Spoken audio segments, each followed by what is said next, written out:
Bismillahirrahmanirrahim. Assalamualaikum warahmatullahi wabarakatuh. Berjumpa kembali pada pembelajaran akidah akhlak. Pada pertemuan kali ini, materi yang akan dibahas adalah materi kelas 9, yaitu materi akhlak terpuji pada diri sendiri yang meliputi materi berilmu, kerja keras, kreatif, produktif, dan inovatif. Sebelum kita lanjut ke pembahasan, Bapak harap kalian anak-anak kelas 9 masih ingat dengan materi minggu lalu tentang hari akhir dan alam gaib yang berhubungan dengan hari akhir. Silahkan baca lagi, review lagi materi pada pertemuan yang lalu. Baik, sebelum kita lanjut, mari kita mulai pertemuan kali ini dengan mengucapkan basmalah bersama. Bismillahirrahmanirrahim. Silahkan buka bukunya, ya. Meskipun di sini Bapak menggunakan PowerPoint, materi yang ada pada PowerPoint ini Bapak sadur dari buku yang sudah Bapak share di grup kelas 9 ya. Kita mulai saja. Ya, materi kali ini adalah akhlak terpuji pada diri sendiri. Namun tidak semua materi akan kita bahas. Materi pada pertemuan kali ini hanya tentang berilmu dan kerja keras saja. Untuk kreatif, produktif, dan inovatif akan kita bahas pada pertemuan berikutnya. Namun sebelum ke inti pembahasan, kompetensi dasar pada pertemuan kali ini yaitu menganalisis pengertian contoh dan dampak positif menuntut ilmu, kerja keras, sampai inovatif ya, kreatif, produktif. Kemudian tujuan pembelajaran pada pertemuan kali ini, kalian diharapkan bisa menjelaskan pengertian berilmu dan kerja keras. Kalian diharapkan bisa menunjukkan dalil berilmu dan dalil kerja keras. Kemudian kalian diharapkan juga bisa mengidentifikasi bentuk atau ciri-ciri berilmu dan kerja keras. Kemudian kalian diharapkan bisa atau dapat menganalisis cara-cara membiasakan diri berilmu dan kerja keras. Yang selanjutnya, kalian diharapkan bisa mengidentifikasi perilaku berilmu dan perilaku kerja keras. Dan yang terakhir adalah kalian diharapkan dapat menganalisis dampak positif dari berilmu dan kerja keras. Itu tujuan pembelajaran pada pertemuan kali ini. Ya, silahkan amati ayat di bawah ini. Ini adalah surat Ar-Rahman ayat 33 yang artinya, hai jamaah jin dan manusia, jika kamu sanggup menembus penjuru langit dan bumi, maka lintasilah. Kamu tidak dapat menembusnya kecuali dengan kekuatan. Ar-Rahman ayat 33. Ya. Nah, apa yang dimaksud dengan kekuatan pada ayat tersebut? Kekuatan di sini, kekuatan yang dapat menembus langit dan bumi adalah kekuatan akal. Akal berfungsi untuk mengkaji dan menemukan ilmu pengetahuan. Kemudian dari ilmu pengetahuan tersebut tercipta peralatan yang canggih. Tercipta pesawat yang bisa menembus atmosfer bumi sehingga pesawat tersebut bisa mendarat di bulan. Nah, itu adalah berkat ilmu pengetahuan. Akhirnya manusia dengan ilmu pengetahuan dan karyanya, nah tadi ilmu pengetahuannya menghasilkan apa? Menghasilkan pesawat yang bisa menembus atmosfer bumi, contohnya.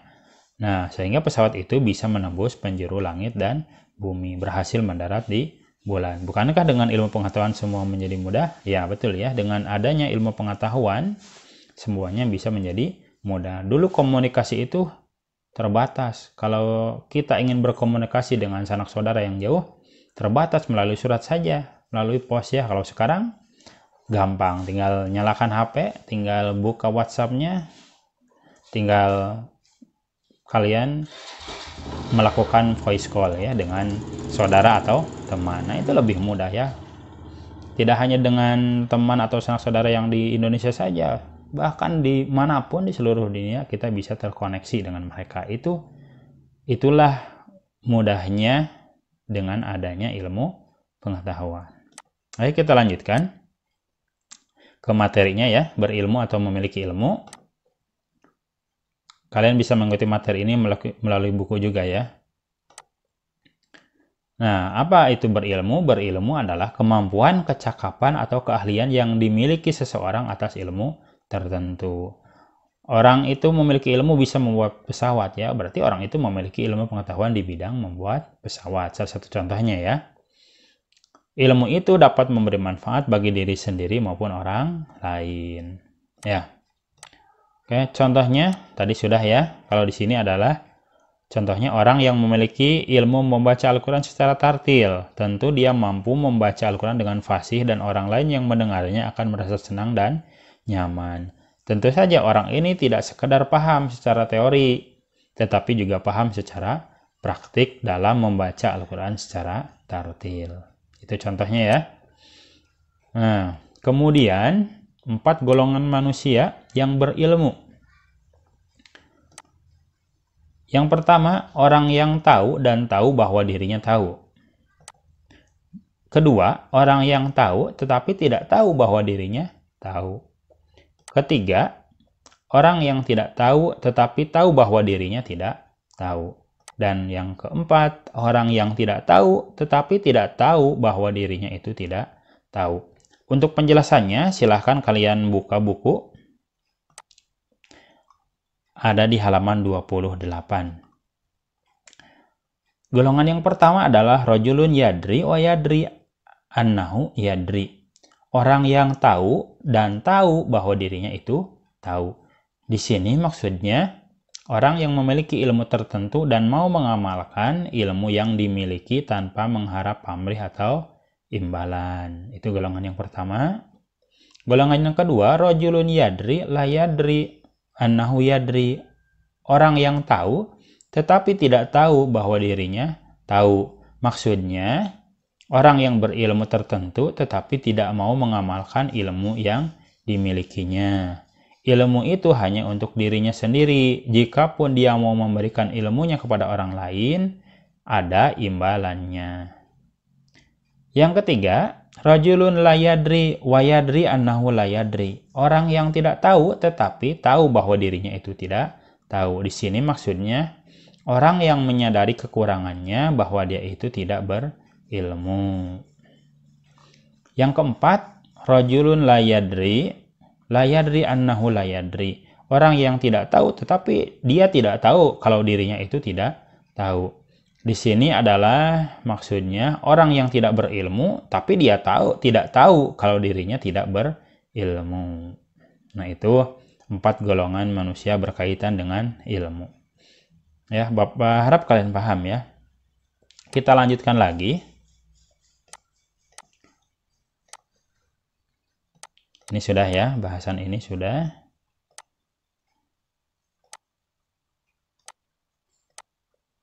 Oke, kita lanjut ke dalil berilmu. Di sini dalilnya adalah surat Al-Mujadalah ayat 11. Sekalian baca ya, di buku juga ada. Di surat Al-Mujadalah ayat 11 ini, bahkan Allah akan meninggikan orang yang diberi ilmu pengetahuan beberapa derajat. Selanjutnya, ciri-ciri orang yang berilmu mau menjaga dan mengamalkan ilmunya karena Allah. Itu yang pertama. Semakin berilmu, semakin santun dalam bersikap dan perilaku. Ini seperti padi ya. Jadi semakin berisi, dia semakin merunduk. Kemudian dapat menjadi teladan di mana saja berada. Terakhir, bijaksana dalam memutuskan suatu masalah. Selanjutnya, cara membiasakan diri berilmu. Memiliki niat bersungguh-sungguh dalam mencari ilmu. Menyadari bahwa menuntut ilmu adalah kewajiban bagi setiap muslim atau orang Islam. Selanjutnya, memanfaatkan waktu luang untuk mendalami ilmu. Dia tidak puas akan ilmunya, dia terus menggali ilmunya. Kemudian siap keluar biaya dalam menuntut ilmu dan siap mengamalkan ilmu karena Allah. Nah ini ya, menuntut ilmu itu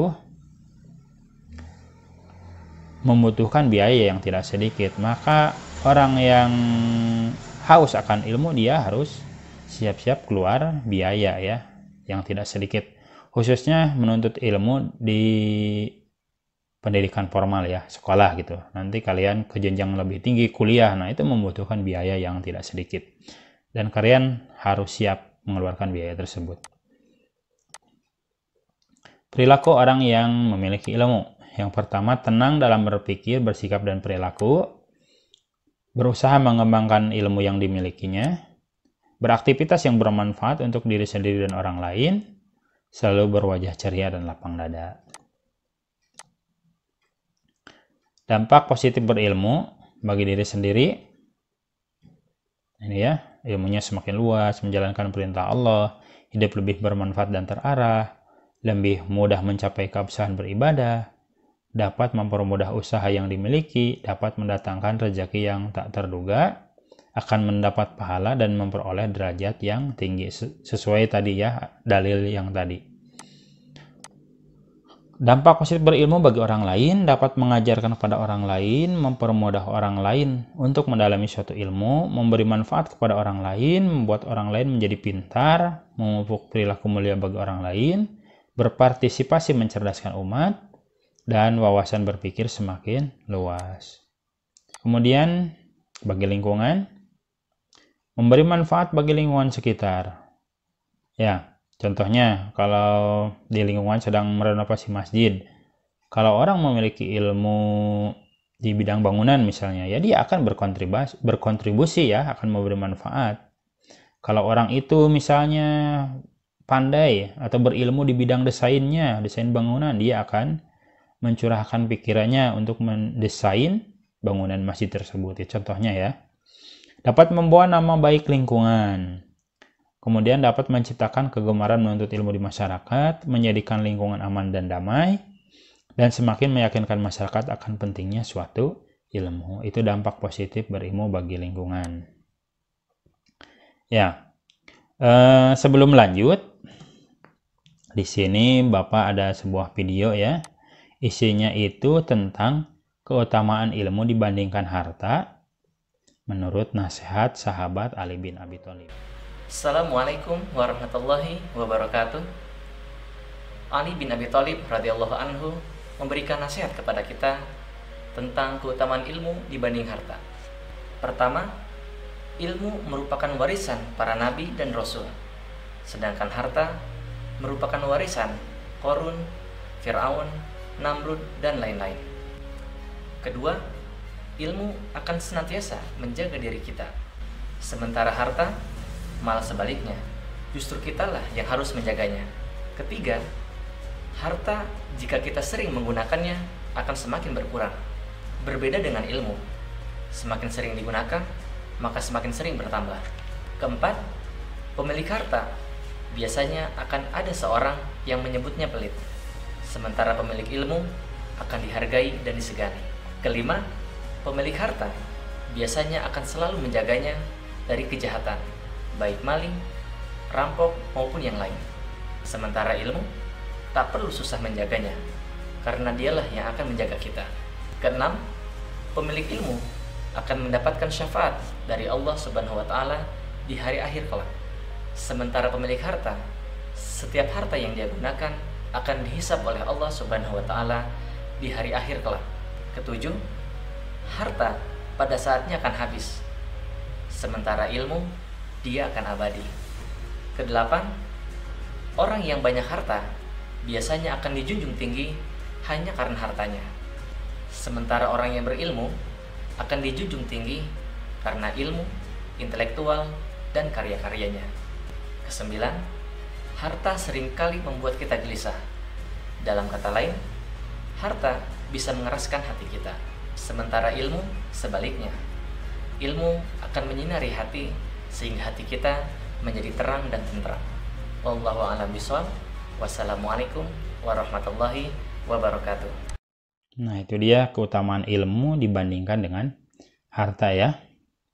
Mudah-mudahan kalian semakin termotivasi untuk mencari ilmu, untuk menuntut ilmu.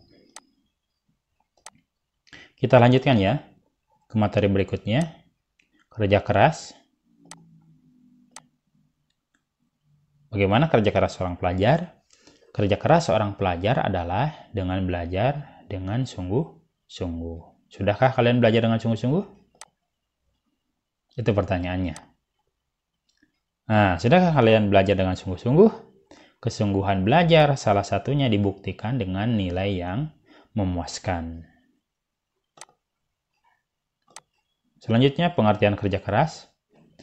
Pengertian kerja keras adalah bekerja dengan sungguh-sungguh, penuh semangat untuk mendapatkan hasil yang diinginkan. Itu pengertian kerja keras. Kemudian, bekerja keras bukan dilakukan terus-menerus sehingga merupakan ibadah kepada Allah. Bagi orang yang beriman, bekerja keras bukan hanya sekedar mencari nafkah saja, tetapi juga menunaikan perintah Allah agar tidak menjadi orang yang pemalas. Dalilnya, surat Az-Zumar ayat 39, "Hai kaumku, bekerjalah sesuai dengan keadaanmu. Sesungguhnya aku akan bekerja pula. Maka kelak kamu akan mengetahui." Itu dalilnya ya. Kemudian dalil yang lain adalah surat Al-Jum'ah ayat 10. "Apabila telah ditunaikan sholat, maka bertebaranlah kamu di muka bumi dan carilah karunia Allah." Nah ini, dan carilah karunia Allah. Dan ingatlah Allah banyak-banyak supaya kamu beruntung. Ciri kerja keras: tidak pemalas, tidak menunda-nunda pekerjaan yang sudah disanggupi. Kalian ada PR, tidak ditunda-tunda, tidak malas, segera kerjakan ya. Jangan sampai ketika sudah mau dikumpulkan baru ingat, oh ada PR. Nah itu karena ditunda-tunda ya. Kemudian pantang mengeluh, selalu semangat. Cekatan dalam bekerja, mandiri atau tidak bergantung pada orang lain. Kemudian cara membiasakan diri bekerja keras. Yang pertama, yakin bahwa tanpa kerja keras, hasil tidak akan memuaskan. Kalau kita ingin mencapai sesuatu dengan sangat memuaskan, ya kita harus bekerja keras. Kita ingin makan, harus kerja. Tidak mungkin makanan dengan sendirinya turun dari langit. Tidak mungkin ya. Harus ada usaha. Kemudian meyakinkan diri bahwa bekerja keras merupakan usaha yang mulia daripada bergantung pada orang lain. Kemudian menekuni suatu usaha yang dilakukan tanpa meninggalkan ibadah kepada Allah. Carilah dunia seakan-akan kalian akan hidup selamanya, dan carilah akhirat seakan-akan kalian akan meninggal esok hari. Silahkan kalian berusaha, silahkan kalian bekerja, tapi tidak meninggalkan ibadah. Ketika tiba waktu sholat, segera sholat. Yang terakhir, tidak menunda-nunda suatu pekerjaan atau tugas yang ada. Nah itu ya. Perilaku orang yang kerja keras. Pertama, sangat menghargai waktu, tidak suka bermalas-malasan. Waktunya digunakan untuk bekerja. Itu ya. Tidak kenal menyerah dan mengeluh. Semangat dalam bekerja, menyukai perjuangan hidup. Dampak positif kerja keras: hasil kerja lebih memuaskan dan lebih berharga. Yang kedua, terwujud pribadi yang tangguh, kuat, dan mandiri. Yang ketiga, berpeluang dapat membantu orang lain. Yang keempat, tahan banting dan mudah mencapai kesuksesan. Yang kelima, kehadirannya lebih dibutuhkan orang lain. Yang keenam, melaksanakan perintah Allah sehingga Allah ridho. Nah, itu dia pembahasan kita pada pertemuan kali ini ya. Pertemuan kali ini hanya membahas tentang berilmu dan kerja keras. Untuk pertemuan berikutnya yaitu materi kreatif, produktif, dan inovatif. Silakan mulai dari sekarang kalian cari dari berbagai sumber, baik itu dari internet atau dari buku lain tentang materi tersebut. Demikian ya pertemuan kali ini. Bapak harap kalian paham. Kalau ada hal-hal yang tidak paham, silahkan kontak Bapak, hubungi Bapak, tanyakan hal-hal yang kalian tidak paham. Terima kasih atas perhatiannya. Mohon maaf atas segala kesalahan. Assalamualaikum warahmatullahi wabarakatuh.